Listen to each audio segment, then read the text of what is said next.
all. This is Dr. Mobeen Sayed from drbeen.com. Welcome to one more show. So we are continuing with our series on chronic inflammation. Chronic inflammation, as we have discussed in the past, more than 50% of the deaths worldwide are because of some disease that is due to chronic inflammation. More than 62% of the people in the US have at least one disease that is related to chronic inflammation, and in some cases, even more than one diseases. So, understanding the chronic inflammation is a really important part of our life. We should all be an expert on inflammation, control of the inflammation, and dysregulation of the inflammation for our own sake. So, let's continue. Today is an important topic, and that is T regulatory cells. T regulatory cells, very important part of the immune system. Their job is to control the immune responses, to inhibit the responses, to calm down the immune system, to stop the immune system. And you can imagine that in chronic inflammation, the immune system is not stopping, either because the offending agent is already present and continuously present, or because the cells are dysregulated. So let's start. This is an important topic. So this is drbeen.com. For those who wanted to follow the interviewing schedule on the drbeen.com, there is a page called interview-schedule. That page contains the upcoming and the past interviews. And although this does not look clear, but for the past interviews, there are links to those interviews that have been done. Then there are certain references to various topics that I would discuss today. Let's start. So we started yesterday with so these are the gifts for humanity. We're continuing. We started yesterday and we talked about innate arm and the acquired arm. And we looked at a quick view of a bigger picture of the immune system, where we said there is an innate arm and then there is acquired arm. And within the acquired arm, we talked that these cells, T regulatory cells, that are actually a kind of helper T cells. And we have never talked about them in our last 2 years. And today we are going to talk about that. These cells are really happy somewhere. They're just dancing that we're going to talk about them. And it is important. So, T regulatory cells and the concept of self-tolerance are very closely connected. T regulatory cells are helper cells whose job is not to augment or to increase or to intensify the immune system or to regulate the immune system towards humoral versus cytotoxic as other T cells, helper T cells do. But T regulatory cells' job is to calm down the immune system. Now, when these T cells are formed, this is for all helper T cells, even cytotoxic T cells and B cells. When these lymphocytes are formed, so let's say this is a little lymphocyte that is going to emerge from this egg. Now, please remember, there are no eggs in the actual immune system. This is just my metaphor over here. So here is a T cell that is born. It is a naive T cell. The T cell has a receptor on it, which is the receptor. It has many receptors, but there is a specific receptor called T cell receptors, or TCR. This receptor is used by this T cell to bind with the antigen or the offending agent. This T cell receptor has a binding region. Just like, imagine your arm is called T cell receptor, and the hand is called the binding region. Although all humans are born with the same hand or similar hand, T cells are not born with the same hand. Their hands' shapes are different because they need to bind, every one of them needs to bind to a different type of antigen. And how is that shape different? Why do one T cell has a different kind of hand and another different? That is because when the T cells are born, when they are made, within their nucleus, the genes that make the hand, these genes are recombined. These genes are randomly shuffled like a deck of cards. Or like if I've tried to make this lottery lotto machine where you spin this and you pick up things from it. Similarly, when forming the genes for the hand, the T cell's genetic material is randomly shuffled and then put together, and whatever shape it makes is the shape that this T cell gets. Naturally, when this will be the process of creating a hand, then there will be some T cells, we make millions and billions of them. There will be some T cells that will end up with a hand or a binding region that will end up binding with our tissue structures. That is where the problem is. Right? So you're randomly making hands. There are going to be some hands that would be able to bind to our own tissue. So if that is the case, what should we do next? Our next step in immune system's function is to remove these T cells that have hands or the binding regions that will bind to our self antigen. Self antigen simply means the tissue of our own body. So the next process is to remove them. Now, before I continue talking about the process of removal, please remember self-tolerance is a better option than immune suppression. And why am I bringing up this random statement, tolerance is better than immune suppression, some philosophy over here? The statement has an important point here. That is, when we remove the immune cells that react to our own body, we call this self-tolerance. There are many mechanisms for self-tolerance. This is one of the mechanisms to remove self-reactive cells. If they are not removed, then there are more mechanisms to create self-tolerance. And if we cannot, then the self-tolerance breaks down and we end up with the autoimmune diseases. Then what do? We start having drugs, medicines that will suppress the immune system. And that is a suppression. So the problem with the suppression is, let's say we take steroids. Steroid is going to suppress everything. We don't want everything to be suppressed. We want major mechanisms to continue to work. We just want the abnormal mechanisms to stop. This is why self-tolerance is better. Our immune system, if it knows how to produce correct cells, how to remove bad cells, how to regulate cells, that is called tolerance, and that is better than giving steroids to try to suppress the immune system. So why, once again, what's the takeaway here? Those medicines, those interventions, those therapies that would promote tolerance, and you would see in this lecture that there are interventions that can promote tolerance over suppression. So those that promote tolerance are better than those that do suppression. If we don't have a solution, if we cannot create tolerance, then we'll have to give suppression. Okay, so continuing. It is important to keep in mind that tolerance can be induced later on. And that is what we'll see. Now, let's say we have a naive T cell, going back to the T cells. We have a naive T cell. It is just born. It went to thymus. In the thymus, the training of the T cell starts. Inside the thymus, there are cells that are called antigen-presenting cells, APCs.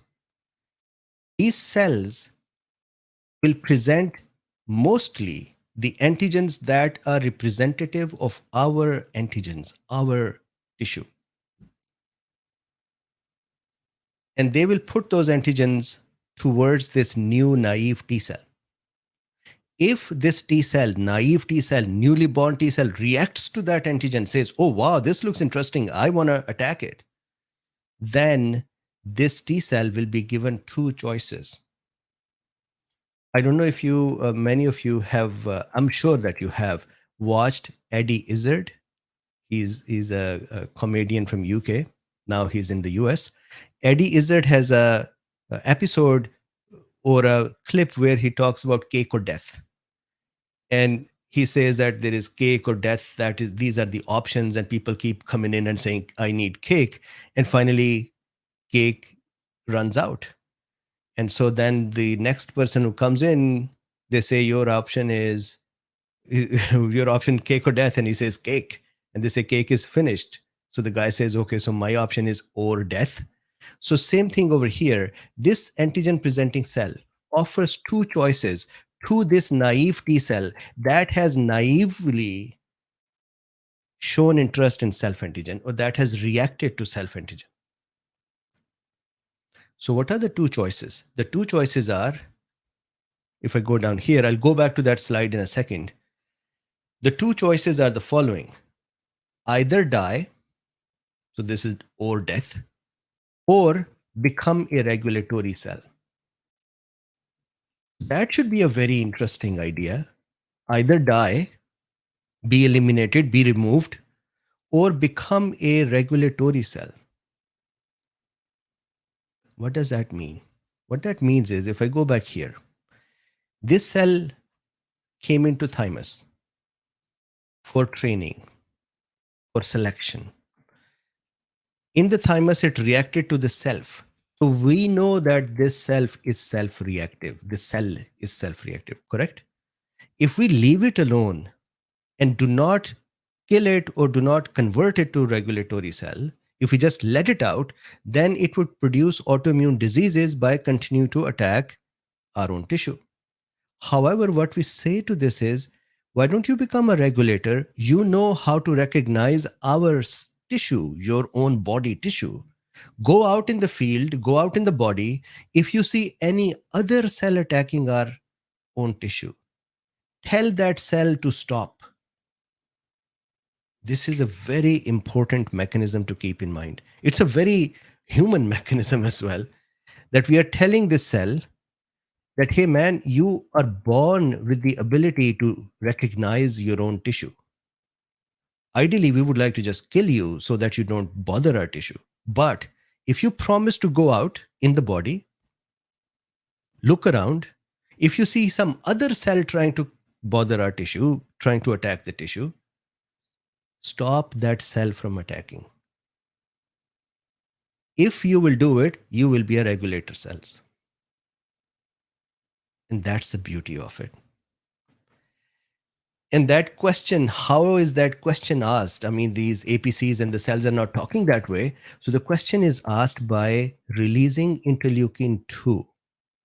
Presence of interleukin 2 and a cell, naive cell, that react to interleukin 2 more than others can become a regulator.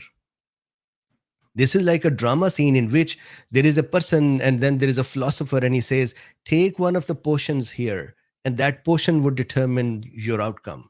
So here, this cell, if there is more IL-2, interleukin 2 around, and this cell reacts to that more than others, then this cell has a tendency to become a regulatory cell. Now, another interesting question, and I'm hoping that you can see how interesting immunology is. And every part of our body is this interesting, how beautiful it is. There is another thing to consider. That consideration is, why does thymus only have self antigens? So we all have millions and billions of viruses on us and bacteria and various things. Why does thymus only have self antigens? There are two answers to that. So I'll let you think about that for 5 seconds. 1, 2, 3, 4, 5. Two answers. Number one, when there is some infection, so let's say my finger gets injured and there is infection there, most of the time that infective material or pathogens are picked up right there and moved to the local lymph node. So those antigens don't get a chance to go to thymus. Second, inside the thymus, the antigen presenting cells have a special gene expression in them. They have a special DNA piece that is open. That piece is called AIRA, autoimmune regulator protein. When that, and this is only present in the APC cells of the thymus.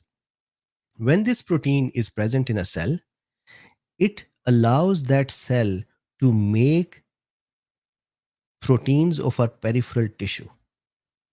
So there is a special factory inside the thymus because of this AIR protein that allows the thymus cells to produce a representation of body tissue patterns.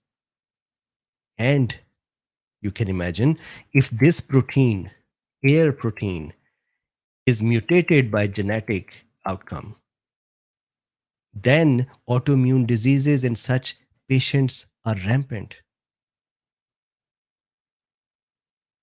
Important, right? So, all right, going back here. So now this cell has two options: either die, apoptosis, or become a regulator cell. So if the apoptosis occurs, the cell is not responding to interleukin 2 and it is self-reactive, we negatively select it, we kill it. If it is responding to interleukin 2 plus it is self-reactive, we say, hey man, you are capable of becoming a regulator, so you be regulator. And this was a cartoon that I made a couple of weeks ago, I believe, and I tweeted it and I put it in the YouTube as well. So here is a naive T cell visiting his therapist cell, and he's saying, I had a nightmare that I am in thymus for training and I am self-reactive because this T cell's options are cake or death. Okay, continuing. Now, let's say this regulator cell has become a regulator cell. It has been given that badge that you are a T regulatory cell, go work.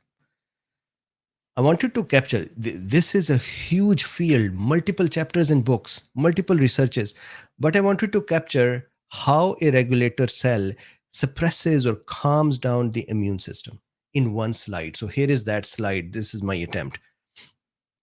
Regulator cell does its function of reducing immune system's responses in multiple ways. These 4 ways are important. Number 1, it does something that is called transcytosis.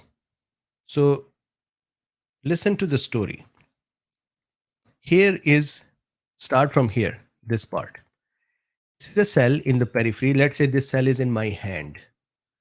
This is an antigen-presenting cell. That means it's a dendritic cell or a macrophage present in my hand. This cell, antigen-presenting cell, incorrectly picked up some tissue of my hand, maybe muscle or connective tissue or bone or ligament.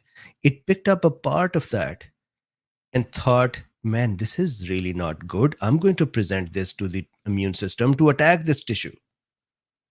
So it's wrong of this cell to do that. But please remember, antigen presenting cells present our antigens all the time. They're not wise enough. They don't have brains to say only present the antigens that are bacteria or viruses. They would present anything that comes in front of them. So of course, my hand tissue would be in front of them as well. So they'll pick up that tissue and present it.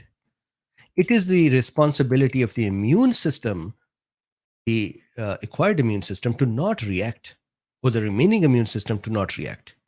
So here we have another T cell. This T cell is self-reactive. It was in the thymus. It was trained there. It was supposed to either become regulator or die, cake or death, but it somehow escaped. Now it is marching along in the body, and when it interacted with the APC, antigen presenting cell, this cell decided that, oh well, I'm going to react. We are in trouble. Forget about all of this part. Just see this little love story going on here. We are in trouble because antigen presenting cell has presented antigen to a self-reactive T cell, for example.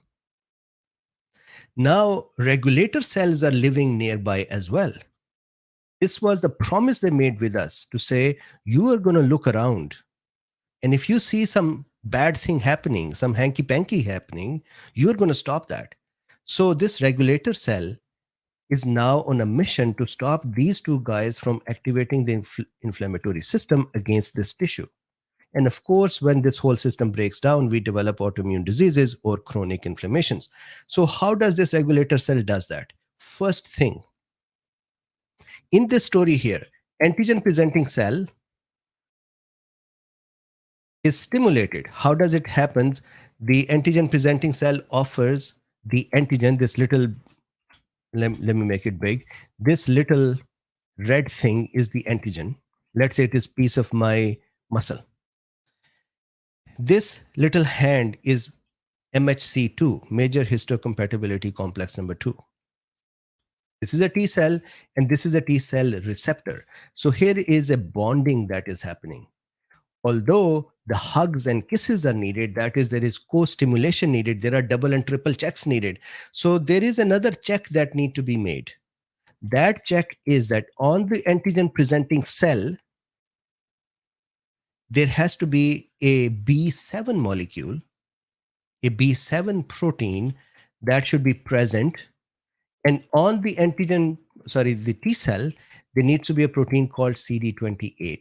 They should also bind with each other. So this is like a handshake with two hands.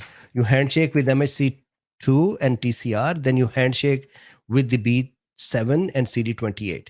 Then, even then, the story is not completed. Even then, the love story is not there. Even then, we still need to do more chemical substances released that would co-stimulate both of the things. So the mission, we are regulator cells. We are this guy over here.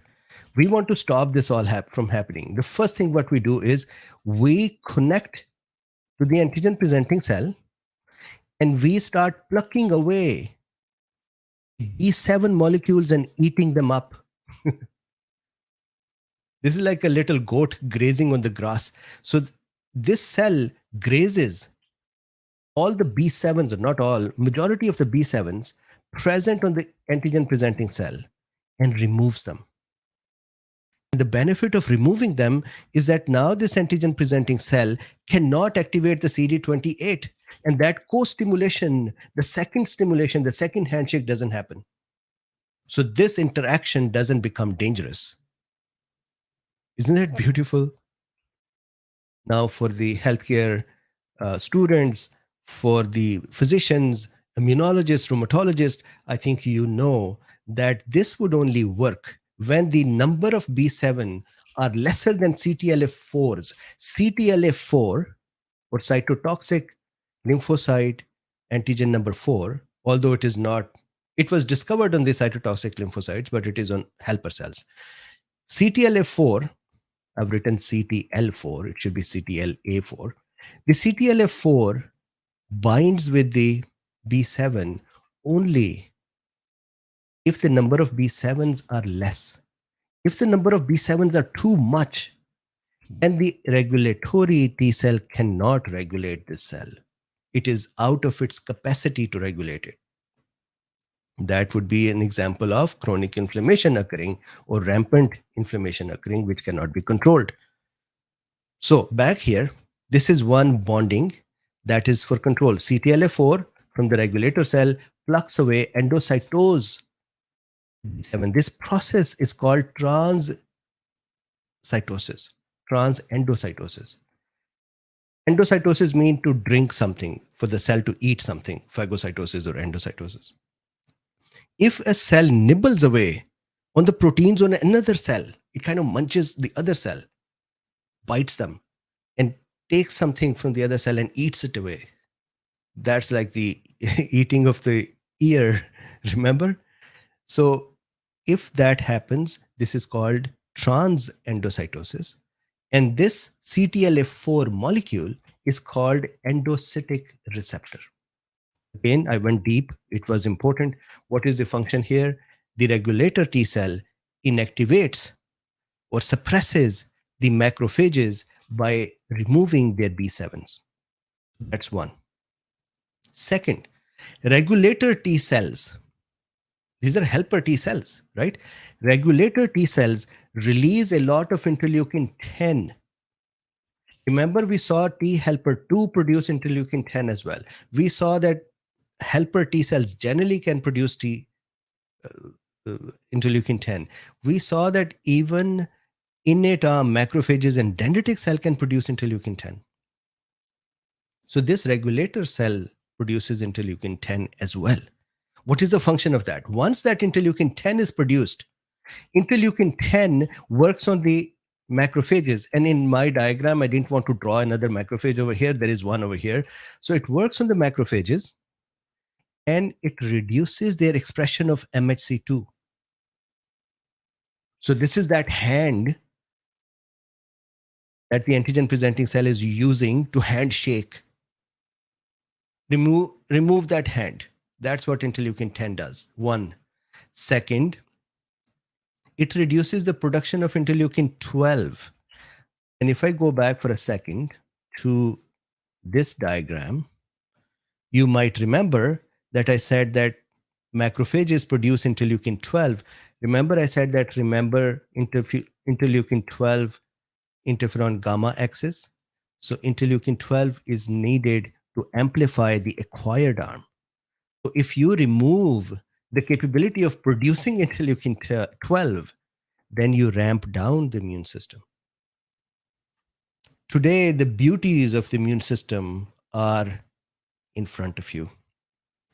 So interleukin 10 is produced, which causes reduction in MHC2 production, which causes reduction in interleukin 12 production, and other co-stimulatory molecules, their production is reduced. That would also calm down the innate arm, dendritic cells, macrophages. Then regulatory T cell does one more interesting thing.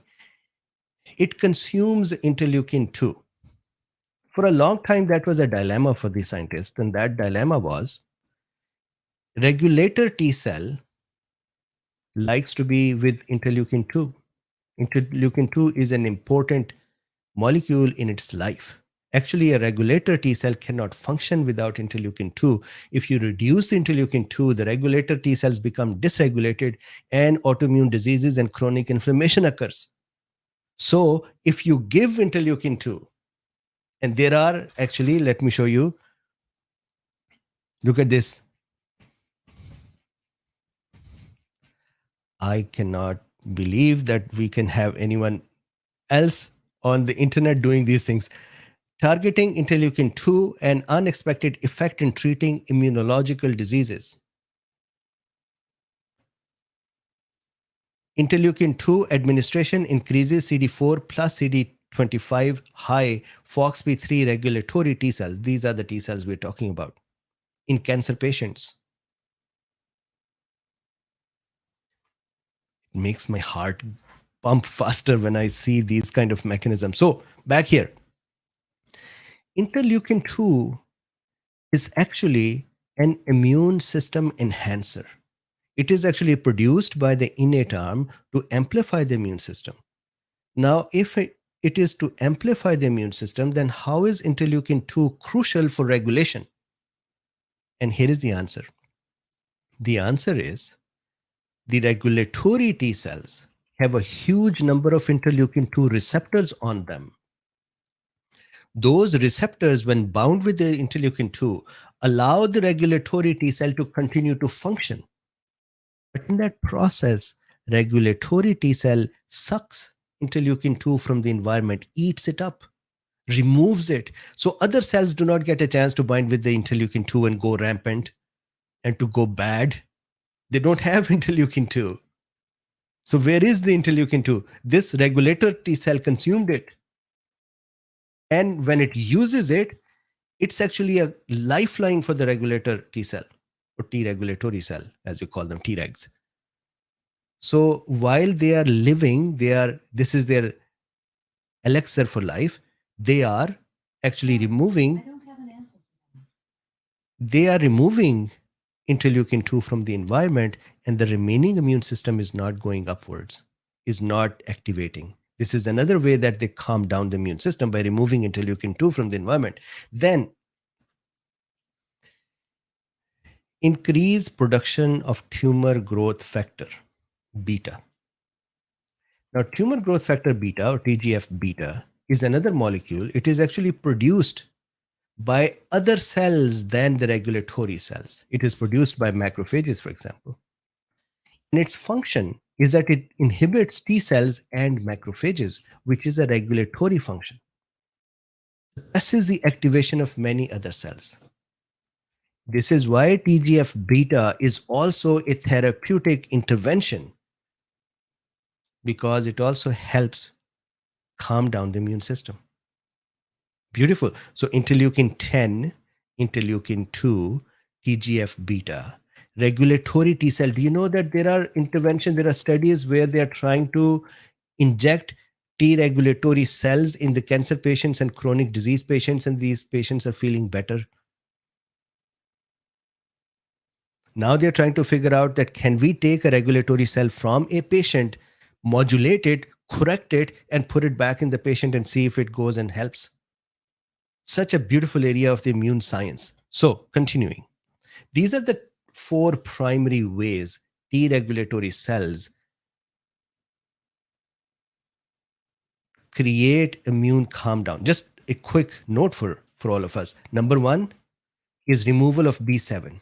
Number two, production of IL-10 that reduces innate arm function. Consumption of IL-2 that removes a pro-inflammatory molecule from the environment.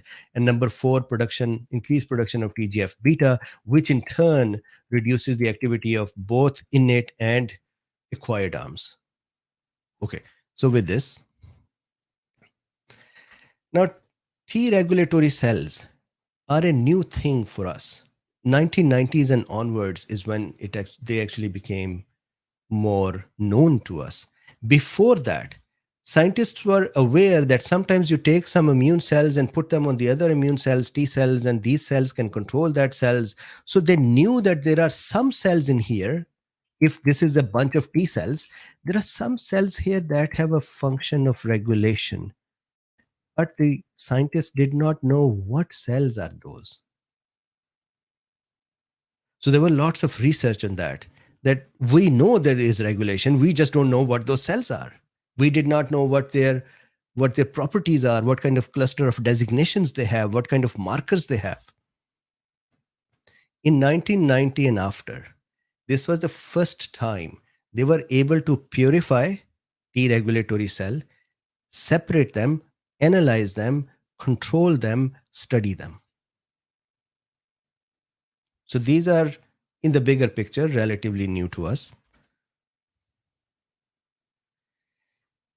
Now, T regulatory cells. I'm going to go deeper in the T regulatory cells. We are all going to, at some point or another, interact with the T regulatory cell for some condition in us. This T regulatory cell, how do the scientists find them amongst other cells? Number one property, these cells have a lot of interleukin 2 receptors on them. These interleukin 2 receptors are called CD25, cluster of designation number 25. Every protein that we find on the cells, there is a documentation of that protein, and we give it a number and we say this number protein does this function, or we don't know what it does, but it is a different protein we found. This is how meticulous medical sciences are. Every single tiny microscopic or electron microscopic protein that is found is documented, its function is studied, and then it is tried to be used for therapeutic purposes. So number one, interleukin 2 receptors are a lot. These are called CD25 receptors. It is important for the T regulatory cell to have its IL-2 receptor stimulated. Otherwise, it will die. So activation of the cell is IL-2 important. And that is why I showed you those therapeutic interventions as well that use IL-2. Then these cells have another important, so sorry, back up. So these cells are now called CD4 positive. That is a marker of helper cells. Plus CD25 positive, that is a marker of a lot of interleukin 2. Third, these cells are FOXP3 positive. This is how to identify them. What is FOXP3? FOXP3 is a protein that is present inside the cell. It is a transcription factor. That means it helps the nucleus and the genes to open and function. The main core functioning element of these cells is FOXP3. Interleukin 2 receptor, when they become activated, they in turn influence the FOXP3. FOXP3, its function is that when it is properly functioning inside a regulatory T cell, it helps them develop, just like baby formula is important for the babies to develop, or milk or whatever. Similarly, FOXP3's presence is important for the cells to develop, these cells. Then it is important for them to do function. And can you imagine this? Hear this out. If a baby is born with a mutation of FOXP3 protein, or with an absence of the FOXP3, or with a defective FOXP3, do you know that baby cannot survive? The baby would die. This is how crucial that protein is. So why? When FOXP3 is not there, then the regulatory T cells are not functioning. When regulatory T cells are not functioning, baby would continue to get autoimmune and immune diseases and chronic inflammations enough in strength and continuity that the baby would die with those inflammations and immune attacks. So how do they protect these babies? They give them stem cells. They give them corrected regulatory cells, and the baby survives. Otherwise, the baby dies. This is how serious it is. This is how important it is for regulatory cells to be good and to be correctly functioning.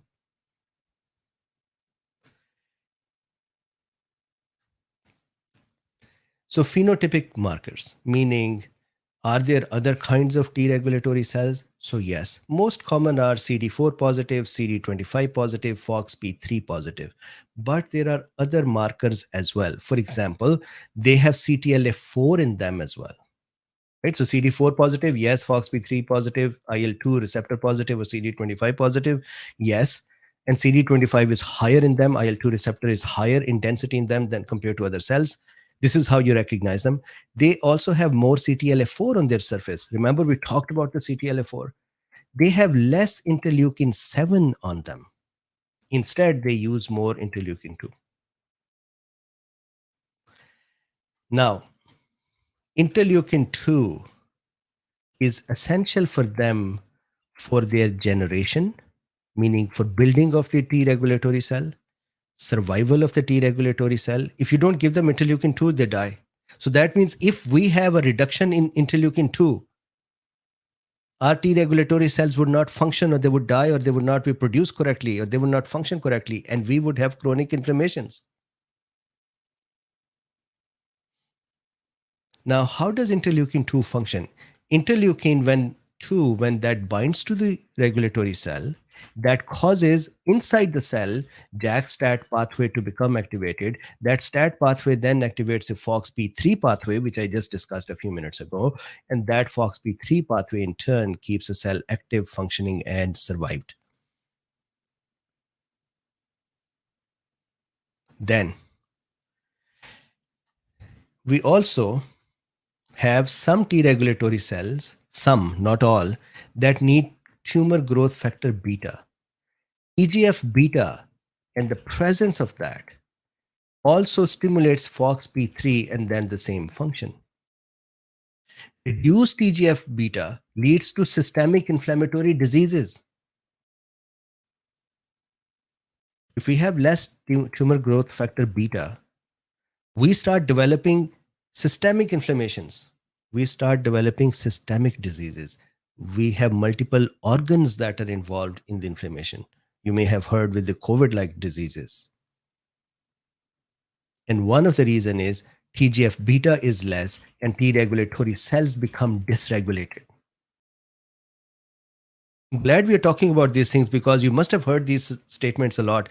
The immune system is dysregulated. Immune system is not working correctly. So who is dysregulated? How is it dysregulated here? We can see them. Now, these regulatory cells, they are naive, meaning just built, active when they're working, or they can also become memory cells. They can live in thymus or they can live in periphery. They can live in lymphoid tissue, that means lymph nodes, or they can live in non-lymphoid tissue. And most important thing, whenever we get an attack of inflammation,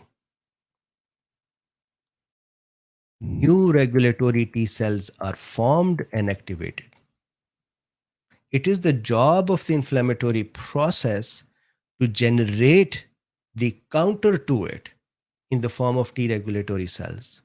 And if that job is broken down, then the inflammatory process becomes runaway, and that becomes chronic inflammation.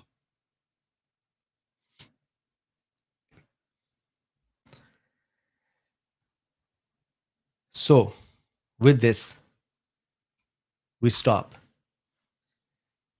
There is a ton more for T regulatory cells. I cannot do justice in 30-40 minutes about it. These are the cells that are taking part in so many mechanisms, and there is so much studies about them. But this puts us at a deeper level of understanding. What is the understanding? We need to have good T regulatory cells. We need to have them survive in thymus. We need to have interleukin 2 available. We need to have interleukin 10 available. We need to have tumor growth factor beta available. And if there is any mutations in FOXP3, any mutations in interleukin 2, any problems with the CTLA4 molecule, we would end up with chronic diseases, sometimes soon after the birth, and some patients would even die, or sometimes acquired afterwards. And these cells are produced during the inflammation as well. So if inflammation is not able to produce them, we'll end up with the chronic inflammation, or we may, this is medicine, so I cannot use in absolute terms, we may end up in chronic inflammation.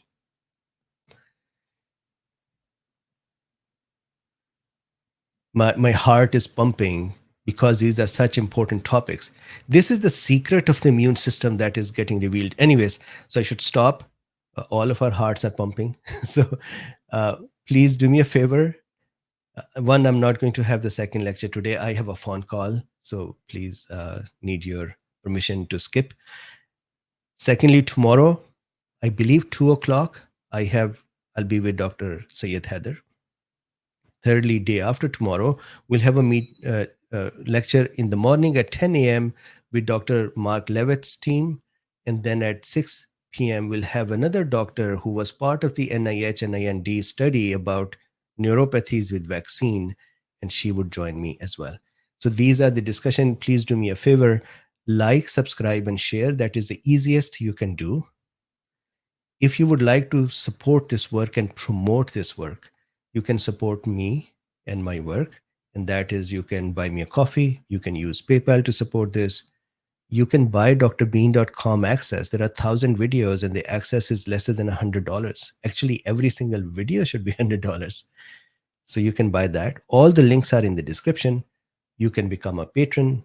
You can use Substack, whichever way you like. And it is not mandatory. If you don't like it, that's fine as well. So with this, thank you very much. I would see some of you tomorrow at 2 p.m. Pacific. That would be 5 p.m. Eastern. And then hopefully I'll have sufficient time before and after to prepare the lecture. And we'll continue in the evening with our own lecture too. Thank you very much. Have a good day. Talk to you tomorrow.